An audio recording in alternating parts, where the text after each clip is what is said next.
सुनी मुनि गिरा सत्य जिय जानी, दुख दंपतहि हूँ महाहर्षानी। नारद हूँ यह भेद न जाना, दशा एक समुझत बिलगाना। जब इस प्रकार के नारद जी के वचन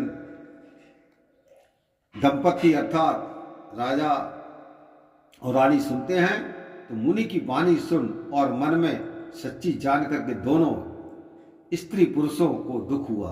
कौन को? सती के माता और पिता को। किंतु पार्वती गुण समझ करके प्रसन्न हुई, यानी अवगुण को भी उन्होंने, सती ने गुण समझा, इसलिए वह प्रसन्न हुई। इस भेद को नारद जी ने भी नहीं जाना, क्योंकि सती जो थी स्वयं जगदम्बा थी, तो वह अपने भेद को जान गई कि नारद जी शंकर जी किस प्रकार से हैं, और इस भेद को नारद जी नहीं जाने, क्योंकि सबकी एक ही दशा हुई परंतु समझने में पृथक थी। माता पिता ने नेत्रों में दुख से, पार्वती के नेत्रों में आनंद से जल भरा था। यानी कि पार्वती के माँ और पिता के आंखों में दुख के आंसू भरे हुए थे, और माता पार्वती के नेत्रों में आनंद के, खुशी के आनंद आंसू भरे हुए थे, परंतु समझने में बात अलग अलग थी। सो आगे लिखते हैं कि किसी के नेत्रों में आनंद का और किसी के नेत्रों में दुख का जल उस समय था। कि सकल सखी गिरिजा गिरि मैना, पुलक शरीर भरे जल नैना।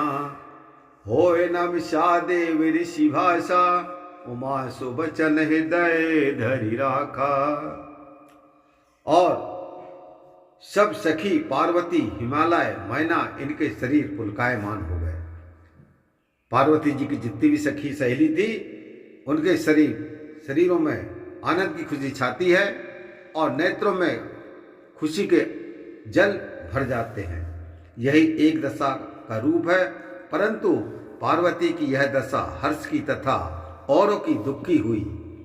नारद जी का कहा झूठा नहीं होगा। पार्वती ने यह वचन मन में विचार करके रख लिया कि उपजहु शिव पद कमल शनेहु, मिलन कठिन मन भाषण देहु। जानिकु अवसर प्रीति दुराई, सखी उछंग की पुनि जाई। शिव जी के चरण कमलों में प्रीति उपजी माता जी के, और परंतु मिलना कठिन है, यह मन में संदेह हुआ। असमय जान करके प्रीति छिपाती है जानकी जी, पार्वती जी, और फिर सखी की गोद में जा बैठती है। कि झूठ न होए देव ऋषि वाणी, सोचहि दंपति सखी सयानी।